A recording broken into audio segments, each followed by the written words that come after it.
Assalamualaikum warahmatullahi wabarakatuh. Selamat pagi, salam sejahtera untuk kita semua.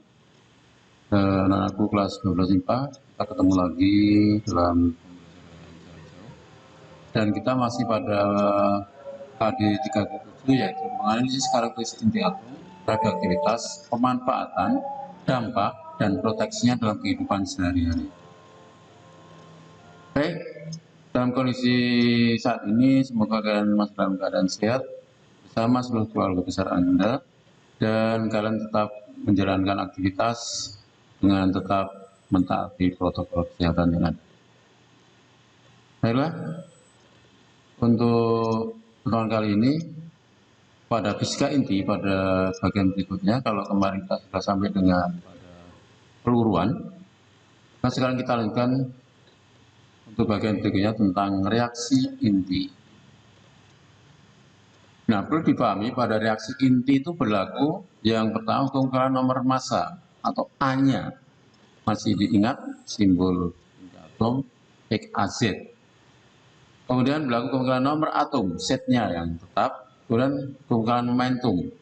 Juga berlaku keungkaran energi. Jadi artinya momentumnya tetap, nomor massa tetap, jumlah nomor atomnya juga tetap, energinya juga tetap. Nah, bentuk umum reaksi inti jadi gambarnya adalah inti atom X ditambah inti atom suatu partikel Q akan berubah menjadi Y A plus C besar min C kecil, kemudian sini B plus D besar min D kecil ditambah partikel P dengan nomor atom C, nomor massa C, nomor atom D, tambah energi. Intinya seperti itu. Paham ya? Jadi nanti bisa kita lihat contohnya. Nah, besar pada reaksi inti itu E sama dengan massa X ditambah massa Q tadi dikurangi massa Y tambah massa P dikalikan 931 mega elektron volt per SMA. Karena kita tahu bahwa massa inti atom atau massa partikel dalam satuan massa atom atau SMA, di mana satu SMA setara dengan 931 mega elektron volt. Itu sesuai dengan kesetaraan massa Einstein. Baik, untuk berikutnya. Kita lihat sekarang contoh soalnya. Suatu proses reaksi inti ditunjukkan sebagai berikut. Bahwa Li63 ditambah proton atau 1H1 menjadi inti helium atau 4He2 ditambah inti helium 3He2 plus energi. Kita lihat Li dengan H ini nomor massanya 7, maka di sini He dengan E juga 7. Nomor atomnya 3 dengan 1, 4, maka 4He2 dengan 3He2 ini nomor atomnya juga jadi dijumlahkan menjadi 4 plus energi. Nah, bila diketahui massa 6Li3 itu 6,01692 SMA, massa 1H1 atau proton 1,00813 SMA, massa 4He2 sama dengan 4,0387 SMA, dan massa 3E2 sama 3,945 SMA, dan 1 SMA setara dengan 931 mega elektron volt, maka tentukan besar energi yang terlibat. Kita jawab saja di tadi. Namanya dari reaksi ini, massa Li ditambah massa H, ini sebelum proses reaksi, dikurangi massa hasil reaksinya, massa He4 ditambah massa He3, dikalikan 931 mega elektron volt per SMA, sehingga hasilnya diperoleh 6,01692 tambah 1,00813 dikurangi 4,00387 tambah 3,945 kali 931 mega elektron volt per SMA. Jawabannya ini kemudian jumlah yang sebelum reaksinya itu 7,02502 dikurangi hasil reaksinya 7,94887 kali 931. Hasilnya adalah min 0,92385 931, hasilnya min 860,10435 mega elektron volt. Karena ini negatif berarti pada reaksi ini memerlukan energi begitu. Semoga bisa dipahami. Kalau positif berarti dia melepas energi. Semoga bisa dipahami. Kita lanjutkan. Reaksi fisi. Jadi reaksi inti itu yang pertama ada reaksi fisi. Di Itu merupakan reaksi pembelahan inti atom berat menjadi 2 atau lebih inti atom ringan. Jadi sebuah inti atom yang lebih berat, norma masanya lebih besar, berubah menjadi 2 atau lebih inti atom yang lebih ringan. Misalnya kita ambil contoh nih, uranium 23592 ditembak dengan neutron atau 1N0 akan berubah menjadi 144 barium 56 tambah kripton 9036 ditambah 2 buah neutron plus energi. Ini reaksinya. Kita bisa melihat bahwa reaksi pembelahan ini berlangsung kalau ada neutron ketemu dengan inti atom uranium. Ternyata hasil reaksinya 2 buah neutron. Ingat, satu inti atom atau sebuah atom itu terdiri sekian banyak inti atom. Jadi suatu benda itu punya inti atom banyak sekali.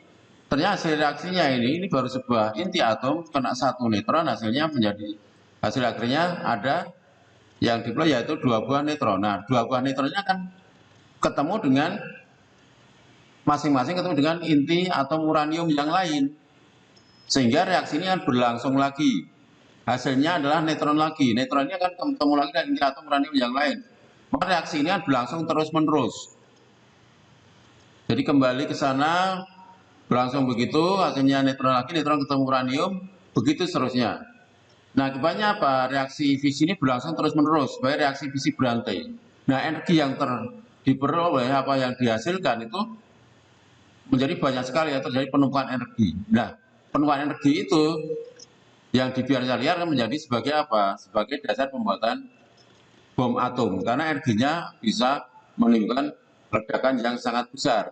Karena hasil dari reaksi atom, maka disebut dengan energinya disebut bom atom. Gitu. Jadi prinsipnya ini seperti ini. Hasilnya neutron-neutronnya kan cari inti atom uranium yang lain, dan itu berlangsung terus-menerus begitu. Nah, bagannya seperti apa? Gambarnya kita lihat seperti ini. Kita lihat, ini uranium ketemu sebuah neutron, akhirnya pecah menjadi kripton dan barium. Tapi di samping itu muncul ada neutron dan neutron. Neutron ketemu dengan uranium. Kemudian uranium pecah menjadi apa? Kripton, barium plus 2 buah neutron. Ini juga kripton, barium plus 2 buah neutron. Ini ketemu dengan inti atom uranium yang lain. Menjadi barium kripton, barium kripton, barium kripton. Ini juga barium kripton, dan ini neutron-neutron begitu seterusnya. Sehingga ini akan seperti rantai. Atau kalau kalian pernah mengamati adalah semacam diagram pada MLM begitu.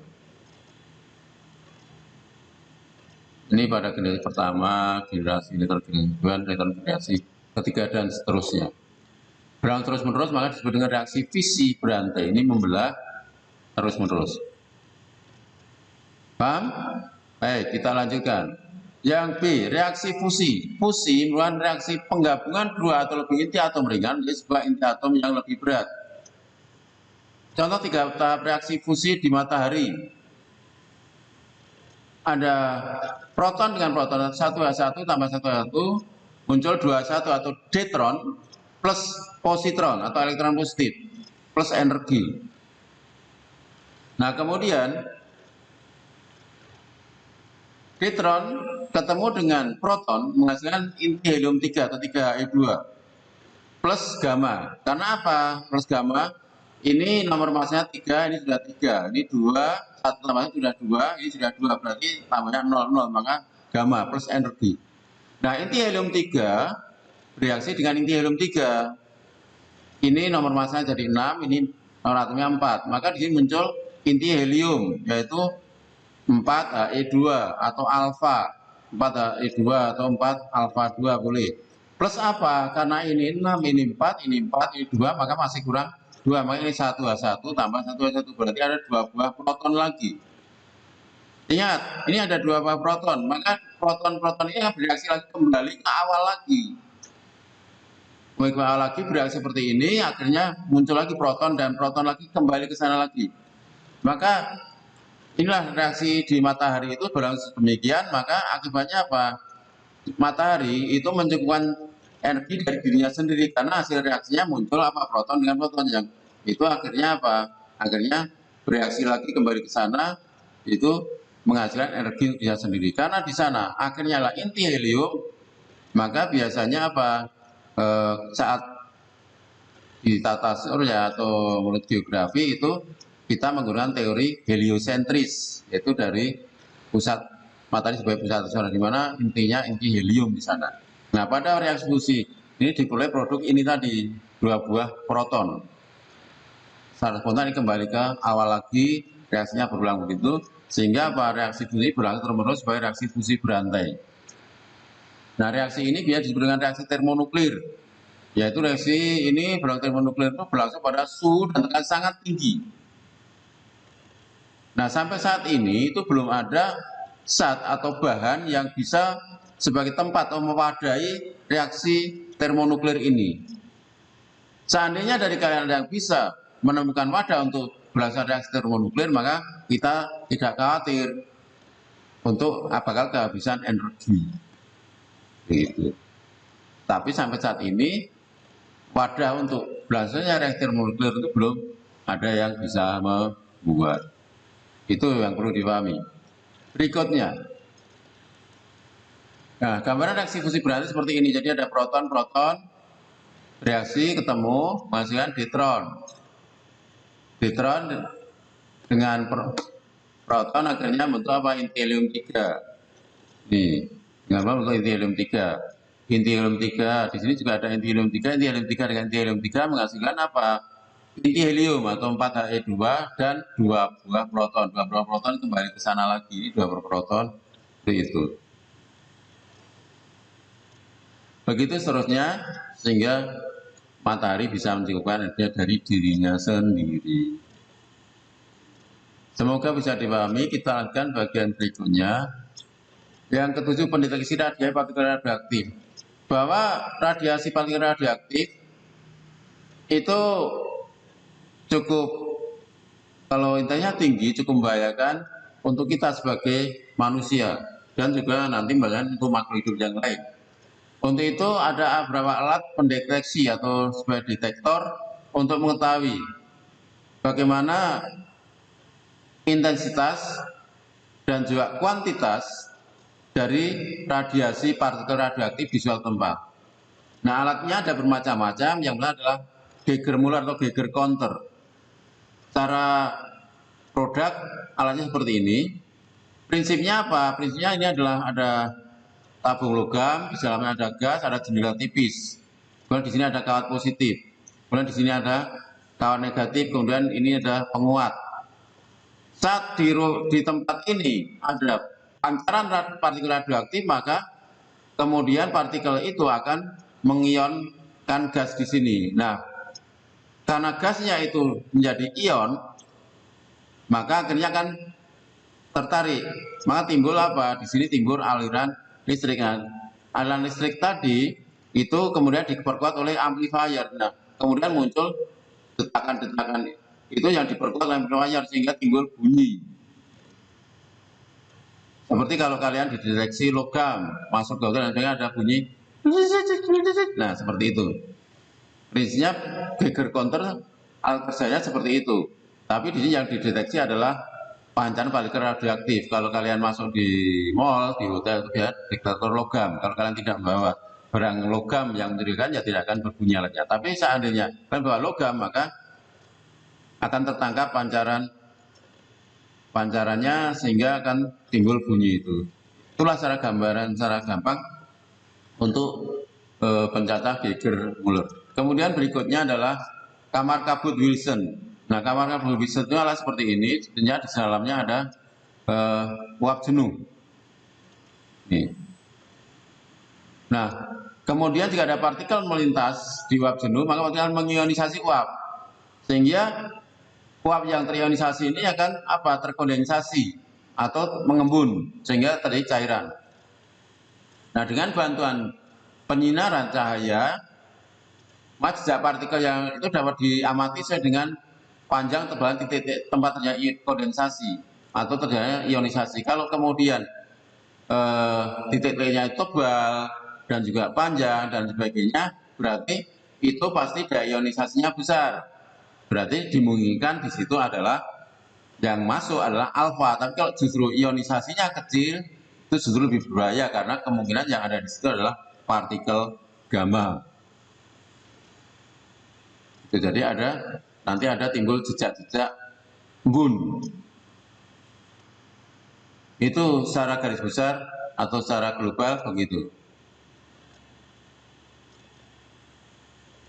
Kemudian yang berikutnya adalah emulsi film foto. Prinsipnya film atau klise, mungkin kalian sekarang sudah sangat jarang melihat film foto atau klise seperti ini. Kalau ini terkena partikel radioaktif atau terkena cahaya akan menghitam begitu, akan jadi hitam. Nah, jika pada film ini dikenai partikel radioaktif maka terjadi ionisasi. Nah, kemudian lintasannya itu akan membuat emulsi film itu menjadi tampak jejaknya berupa titik hitam atau garis-garis hitam. Nah, dengan melihat tebal dan tipisnya dari jejak yang ditinggalkan, kita bisa melihat partikel yang ada di situ, partikel apa, kemudian jumlahnya berapa, bisa juga diperhitungkan di situ, bisa dideteksi. Gitu. Semoga kalian bisa memahami. Kemudian yang berikutnya, detektor sintilasi. Detektor sintilasi yaitu bahannya sintilatornya adalah bahan yang dapat memancarkan cahaya tampak jika dikenai radiasi nuklir. Artinya kalau terkena radiasi itu timbul percikan cahaya. Nah, contoh radiasi perpindahan elektron pada atom dari tingkat energi tinggi ke tingkat energi rendah itu. Jadi saat terkena partikel radioaktif itu elektronnya akan lepas. Elektronnya akan lepas sehingga timbul percikan api. Nah, dari percikan api itulah yang kemudian dideteksi. Percikannya tebal atau intensitasnya besar atau kecil.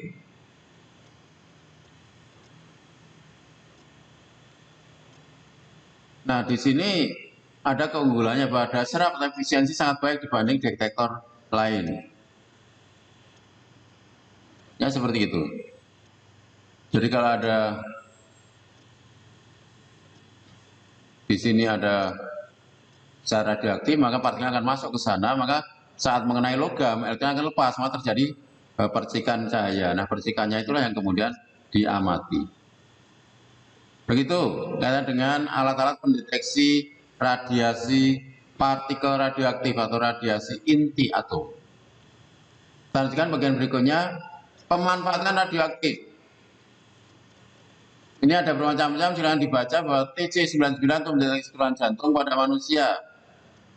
I123 atau iodin 123 untuk mendeteksi penyakit otak atau untuk mengetahui gangguan ginjal. Kobalt CO60 atau radium 60 untuk mematikan sel kanker dan tumor. C14 juga untuk mencari ketidaknormalan pada diabetes dan anemia. Bisa juga untuk mengetahui apa di bidang yang lain, bisa untuk mengetahui usia fosil. Fosfor atau P32 untuk membuat benih tumbuhan lebih unggul dibanding dengan induknya. N15 untuk pupuk tanaman. Radiasi gamma juga untuk vulkanisasi latek alam atau untuk memeriksa cacat pada logam. Na24 juga untuk mempelajari kecepatan aliran sungai. Di Indonesia, bahwa perizinan pemanfaatan sumber radiasi, pengion dan bahan nuklir itu diatur oleh Peraturan Pemerintah Nomor 29 Tahun 2008. Gitu. Kemudian pemanfaatan yang lain bisa saja iodium itu digunakan untuk mendeteksi gangguan tiroid, bukan iodin tapi iodium. Iodium untuk mendeteksi tiroid seperti itu. Dan masih banyak lagi kalian bisa menggali dari sumber yang lain pemanfaatan radioaktif ini. Baik, kemudian bagian berikutnya yang sebenarnya reaktor atom. Bahwa reaktor atom tempat berlangsungnya reaksi fisi berantai yang terkendali sehingga energinya atau produknya bisa dimanfaatkan. Kalian sudah paham kalau reaksi fisi berantai tidak terkendali maka ada perubahan energi sehingga bisa menjadi bom yang disebut dengan bom atom. Maka untuk itu agar bisa dikenal maka dibuat suatu tempat yang disebut dengan reaktor atom. Nah, reaktor atom itu prinsipnya adalah ada bangunan yang di sini ada dindingnya yang tebal, ada sheldingnya. untuk agar radian tidak keluar. Kemudian di dalamnya prinsipnya ada apa? Bagian yang disebut dengan fuel atau bahan bakar. Letaknya di sini. Ini terletak bahan bakarnya. Kemudian ada control rod atau batang kendali. Ini di sini di nomor 1, ditunjukkan angka 1 ini batang kendali. Fungsinya mengendalikan populasi neutron yang dihasilkan reaksi fisi, banyak kadmium atau boron. Artinya apa? Di sini neutron yang terbentuk bisa reaksi yang kita contohkan tadi, hasilkan 2 neutron, mungkin di sini nanti bisa dikurangi. Setiap satu reaksi yang dihasilkan neutronnya hanya ada 1. Kemudian yang berikutnya adalah moderator, yaitu gerak neutron. Moderator itu di mana? Moderator itu di sini. Moderator itu adalah pendingin utama atau pendingin primer. Prinsipnya adalah menyerap energi yang dihasilkan pada reaksi fisi, sehingga energinya berkurang, sehingga tidak cepat terjadi penumpukan energi. Di mana moderator terbuat dari air berat atau D2O. Kemudian di bagian ini ada pendingin yang namanya pendingin sekunder dari luar. Ini masuk ke sana. Kalau dari moderator ini, kemudian kalau terlalu panas akan diserap ke sana, kemudian dikeluarkan ke sini, didinginkan oleh pendingin sekunder ini. Nah, di sini karena dari dalam itu menyerap panas, maka di sini dikeluarkan apa? Kan dikeluarkan uap. Nah, uap ini dihubungkan dengan turbin. Turbin kalau itu kemudian dimasak untuk menggerakkan generator atau dinamo, maka akhirnya diperoleh pembangkit listrik tenaga nuklir atau menjadi PLTN. Begitu intinya seperti itu. Jadi prinsipnya paling utama adalah adanya batang kendali, atau sini ada bahan bakar teras reaktornya, ada moderatornya, ada pendingin sekunder dan sebagainya, kemudian ada pendingin primernya. Begitu dengan fisika inti bagian yang ini sampai di sini masalah fisika inti itu selesai. Terima kasih, selamat pagi, semangat untuk belajar kalian, sukses cita-cita kalian, dan lancar, selalu sehat. Selamat pagi, assalamualaikum warahmatullahi wabarakatuh.